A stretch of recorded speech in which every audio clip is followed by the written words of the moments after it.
사도행전 13장 44에서 52절 말씀입니다.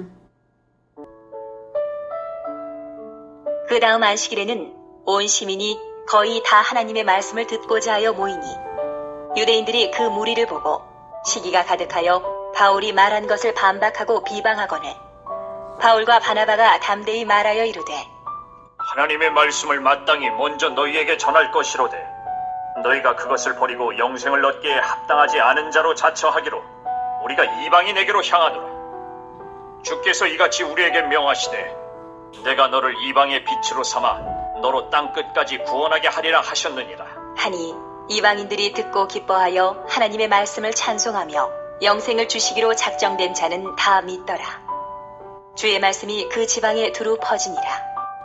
이에 유대인들이 경건한 귀부인들과 그 신의 유력자들을 선동하여 바울과 바나바를 박해하게 하여 그 지역에서 쫓아내니 두 사람이 그들을 향하여 발에 티끌을 떨어버리고 이고니온으로 가거늘 제자들은 기쁨과 성령이 충만하니라. 13장. 네, 사랑하는 형제 여러분, 7월 29일 목요일 저녁 묵상에 오신 것을 환영합니다. 바울과 바나바의 두 번째 선교지인 비시디아 안디옥의 회당에서 바울이 설교를 했는데요. 예수는 그리스도라는 논증을 구약성경을 근거로 들어서 탁월한 복음 설교를 했더니 유대인들이 많이 따르며 예수님을 영접했습니다. 그래서 44절 그 다음 안식일에는 온 시민이 거의 다 하나님의 말씀을 듣고자 하여 모이니 한 주간 동안 바울과 바나바가 열심히 전도를 했을 것이고 또한 그들의 전도가 관심을 끌었음을 알 수 있습니다. 온 시민이 거의 다 하나님의 말씀을 듣고자 하여 모인 것이 보통 일이 아니죠. 45절 유대인들이 그 무리를 보고 시기가 가득하여 바울이 말한 것을 반박하고 비방하거늘 여기서 유대인들은 일주 전에 예수님을 믿은 사람들이 아닌 다른 유대인들입니다. 율법주의적인 완고한 유대인들은 어디에나 있는 것 같습니다. 율법을 알면 말씀을 듣고 더 잘 깨달을 수 있어야 하는데 오히려 그들은 말씀을 듣고도 반박하고 비방했습니다. 완고한 선민의식을 버리지 못하여 스스로 복음을 거부하는 것에 다름 아니죠. 46절 바울과 바나바가 담대히 말하여 이르되 하나님의 말씀을 마땅히 먼저 너희에게 유대인에게 전할 것이로되 너희가 그것을 버리고 하나님의 말씀을 버리고 영생을 얻기에 합당하지 않은 자로 자처하기로 우리가 이방인에게로 향하노라. 복음 전도의 원칙은 먼저는 유대인에게 다음은 이방인에게 전하는 것입니다. 언약을 유대인이 먼저 받았기 때문이죠. 그래서 예루살렘과 온 유대와 사마리아와 땅끝까지 가는 순서가 예루살렘으로부터 시작되어서 있는 것이고요. 지금까지 예수 제자들은 이 선교 원칙대로 행했고 바울 일행도 그랬는데요. 하지만 이렇게 말씀을 듣고도 반박하며 비방하면 그건 어쩔 수 없는 일이죠. 그들 유대인들 스스로가 영생을 얻기에 합당하지 않은 자로 스스로 자처한 것에 다름 아닙니다. 스스로 영생을 차버린 것이죠. 그래서 이제 복음의 빛이 이방을 향한다고 선언한 것입니다. 이 부분에서 우리는 두 가지 중요한 진실을 발견합니다. 그것은 첫째, 구원받는 원리가 믿음이라는 것과 두 번째, 하나님의 놀라운 은혜입니다. 먼저 구원받는 것은 믿음으로써 구원을 받아들인다는 것입니다. 아무리 선민이라 해도 혈통은 구원을 받는 그릇이 되지 못합니다. 오직 믿음의 그릇으로 구원을 받는 것입니다. 그동안의 유대인은 믿음의 그릇과 혈통의 수레 이 두 가지를 동시에 가지고 있었고 받았고 그래서 믿음으로써 그 믿음의 그릇을 가진 그 혈통의 수레까지 있었기 때문에 더욱 언약을 믿을 수 있는 좋은 환경 가운데 있었지만 이제 유대인들은 그 혈통을 하나님께서 버림으로 말미암아서 믿음이 없다면 믿음의 그릇을 가지고 있지 않다면 아무리 혈통의 수레 안에 있다고 해도 구원이 없는 것이죠. 구원받는 것은 믿음으로써 구원을 받아들인다는 이 구원의 원리, 이것이 첫째 확인이 되는 부분이고요. 두 번째, 오직 믿음으로 구원을 받게 하신 것은 모든 인류에 대한 놀라운 은혜라는 사실입니다. 먼저는 이 구원의 진리를 받아서 전해줄 선민이 먼저는 있어야 하니까 믿음으로 구원을 얻는 언약을 유대인이 먼저 받아 후손 대대로 전수하게 하신 것이 유대인에 대한 하나님의 놀라운 은혜였습니다. 유대인 혈통으로 나면 믿음으로 구원을 얻는 언약을 받게 되어 있는 것이었죠. 받아도 믿지 않는 사람들에게는 무효이지만 조상을 따라 믿게 되어 있고 믿는 자들은 구원을 받은 것입니다. 그런데 유대인들이 이제는 복음을 배척함으로 인해서 믿음을 거부하면서 혈통만으로 구원이 보장된 줄로 착각하면 그건 착각인 것이죠. 구원이 아닙니다. 예수 그리스도를 못 박아 죽인 유대인들에게서는 이제 혈통적 요소를 하나님께서 거두어 버리심으로 말미암아 혈통과 무관하게 오직 믿음만으로써 언약을 받아 누구든지 믿기만 하면 그리스도의 나라 하나님의 자녀가 되게 하신 것입니다. 요한복음 1장 12절 자기 백성에게 11, 12절에 요한복음 1장 11, 12절에 자기 백성에게 오매 자기 백성이 영접지 아니하였으나 영접하는 자 곧 그 이름을 믿는 자들에게는 하나님의 자녀가 되는 권세를 주셨다고 했죠. 그러니 유대인의 거역을 통해서도 오히려 인류 전체에게 은혜로서 대응하시는 놀라운 하나님을 만나게 됩니다. 우리가 하나님이라면 그러겠습니까? 내 아들을 보냈는데 죽임을 당했다면 어느 누구에게도 은혜를 베풀지 않고 인간 전체를 몰살시키는 것이 우리 인간의 수준입니다. 그러나 하나님께서는 하나님의 아들을 죽여 복음을 거부했는데 오히려 그 복음을 모든 사람이 듣고 믿을 수 있도록 혈통의 비좁은 통로만을 제거하신 것입니다. 혈통의 통로를 제거하고 오직 믿음의 그릇만 가지고 있으면 언약을 받아 믿고 구원을 얻는 것입니다. 더 큰 은혜로 덮으시는 놀라우신 하나님이십니다. 할렐루야. 이것을 로마서 10장 11, 12, 13절에서 이렇게 말합니다. 성경에 이르되 누구든지 그를 믿는 자는 부끄러움을 당하지 아니하리라 하니 유대인이나 헬라인이나 차별이 없음이라 한 분이신 주께서 모든 사람의 주가 되사 그를 부르는 모든 사람에게 부유하시도다. 누구든지 주의 이름을 부르는 자는 구원을 받으리라. 구원의 놀라운 원리가 나타나죠. 구원은 본질적으로 혈통과 관계 없습니다. 구원을 받는 것은 언약을 믿는 것을 본질로 합니다.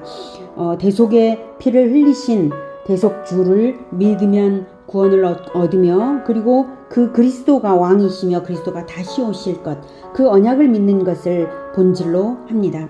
믿음이 구원을 받아들이는 본질입니다. 혈통은 다만 믿음을 실어내는 또 다른 수레와도 같았습니다. 구원을 받는 본질적 그릇은 언약을 믿는 것입니다. 그리스도의 언약을 믿는 것, 즉 그리스도를 믿는 것이죠.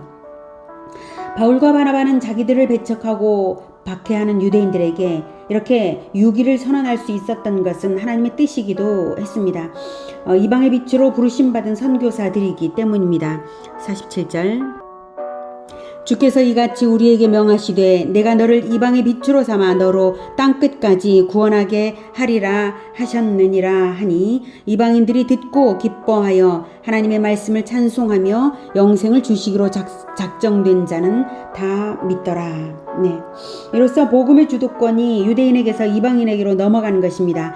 그렇다고 유대인이 개인적으로까지도 구원에서 배제되었다는 뜻은 아닙니다. 다만 복음을 그들 스스로 거부함으로 말미암아 복음으로 인한 구원의 기회를 스스로 거부했고 축복에서 멀어진 것이죠. 하나님은 유대인에게도 영생을 주시기로 작정하셔서 언약을 주셨지만 그들이 스스로 거부하여 영생을 잃은 것이고 이방인들은 기쁘게 받음으로써 영생을 주시기로 작정된 자는 빠짐없이 믿고 영생을 얻었다는 것입니다. 하나님은 모든 사람이 구원 진리를 알기를 원하시고 그렇게 작정하심으로 복음을 공공연하게 선포하셨죠. 그렇지만 그것을 받아들이냐 안 받아들이냐의 태도에 따라 영생을 얻는가 못 얻는가 갈림길이 되는 것입니다. 유대인 개인 차원의 믿음은 별개입니다. 누구든지 믿음으로 구원을 받는다라고 할 때 누구든지는 유대인 개인들을 포함하는 것이니까요. 49절 주의 말씀이 그 지방에 두루 퍼지니라. 이에 유대인들이 경건한 귀부인들과 그 신의 유력자들을 선동하여 바울과 바나바를 박해하게 하여 그 지역에서 쫓아내니 두 사람이 그들을 향하여 발에 티끌을 떨어버리고 이고니온으로 가거늘 제자들은 기쁨과 성령이 충만하니라. 네, 바울 일행이 주의 말씀을 더욱 열심히 가르쳐서 두루 퍼질 때에 간악하게도 유대인들의 복음 탄압은 더욱 심해졌습니다. 정치적 유력자들, 여기에서 경건한 귀부인들은 이제 정치적인 유력자들 중에 일부일 것입니다.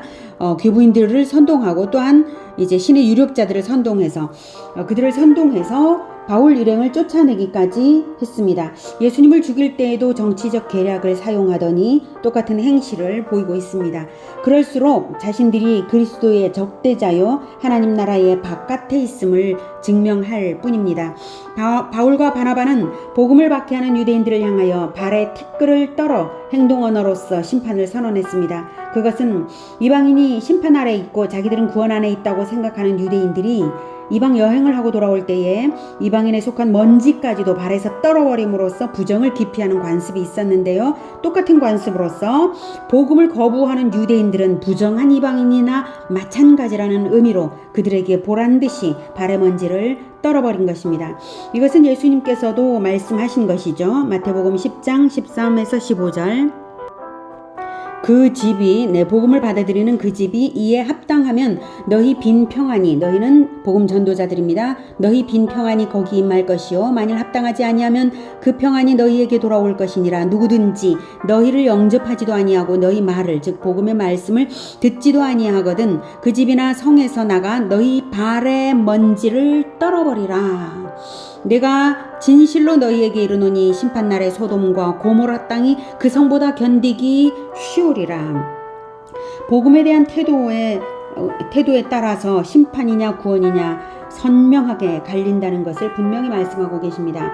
이제는 혈통과 무관하게 오직 언약을 믿음으로써 구원을 받는 복음의 시대, 은혜의 때입니다. 그러기에 이런 박해가 있다 해도 낙심되거나 평안을 이뤄지는 것이 아닙니다. 박해가 있어도 제자들은 기쁨이 충만합니다.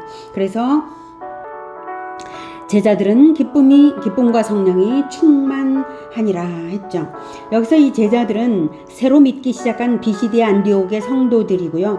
박해 가운데서도 이방인 성도들이 진정 복음의 기쁨과 성령의 인도를 받으며 살았음을 알 수 있습니다. 기쁨은 하나님 나라 백성의 표지입니다.